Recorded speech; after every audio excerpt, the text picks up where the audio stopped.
11월 17일 예결 개수 조정회 2일차 정책 현안 브리핑을 시작하도록 하겠습니다. 2015년 예산심사 예외 없이 원칙대로 심사 중에 있습니다. 어제에 이어 기획재정부 개수 조정이 계속 중입니다.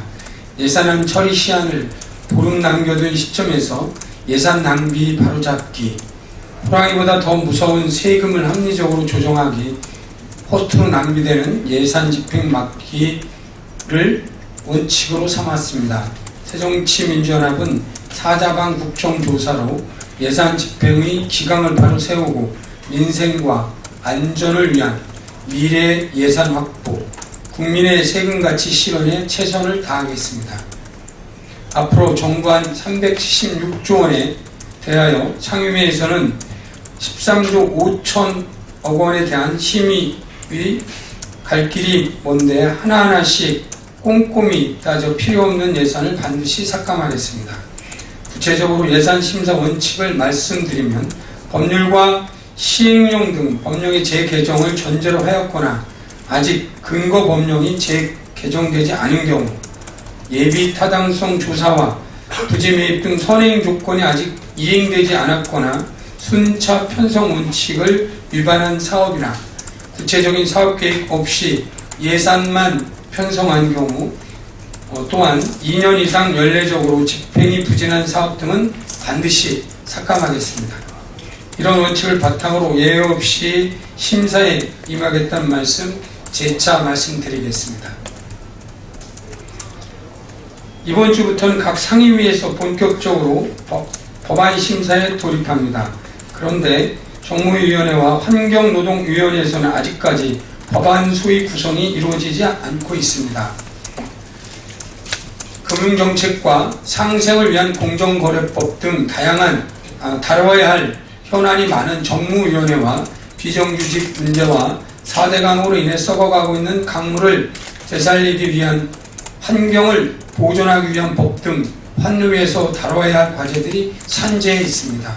반드시 법안 소위가 구성돼 정기국회 내 민생 법안들을 통과해내자고 새누리당에게 간곡히 제안드리는 바입니다.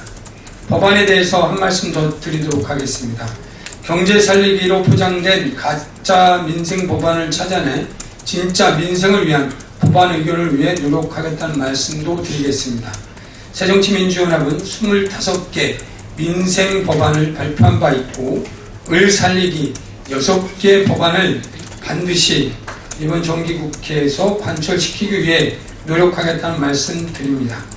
가계소득은 올리고 생활비는 내리는 업앤다운 법안을, 민생 법안은 처리에 최선을 다하겠습니다. 관피아 방지법이 국회를 통과하자마자 부작용이 우려된다며 반대한 정종섭 안전행정부 장관이 황당한 발언이 무리를 빚고 있습니다. 법안을 발의한 주무부처 장관임에도 불구하고 법안을 재검토해야 한다고 밝혀 야당 의원들은 물론 여당 의원들까지 할 말을 잃게 하고 있습니다.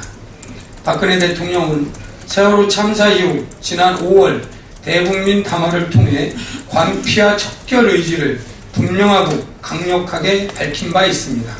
그러나 국민을 향한 약속을 비웃기라도 하듯이 올해 초 사표를 냈던 총리실 1급 공무원 2명이 총리실 산하기관으로 낙하산 복귀를 하더니 지금까지 박근혜 정부의 관피아 릴레이는 뻔뻔하게 이어지고 있습니다.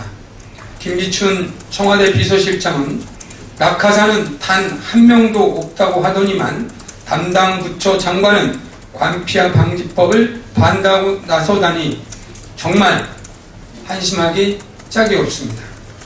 지난 국감에서 드러난 중앙부처 4급 이상 관피아가 384명에 이르렀으며 중기청 7대 산하기관장 전원이 관피아였고, 소피아, 노피아, 핵피아 등 신조가 만들어질 정도로 관피아의 병폐가 날마다 드러나고 있습니다.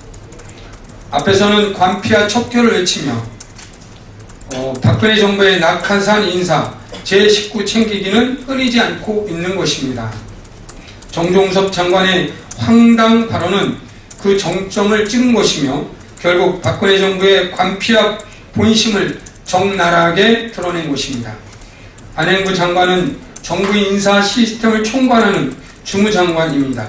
정종섭 안행부 장관은 국민의 요구인 인사혁신, 관피와 척교를 추진할 주무장관으로서의 자격이 없음이 만천하에 드러났습니다. 정종섭 장관은 당장 해당 발언을 취소하고 국민 앞에 사과해야 합니다. 이상입니다.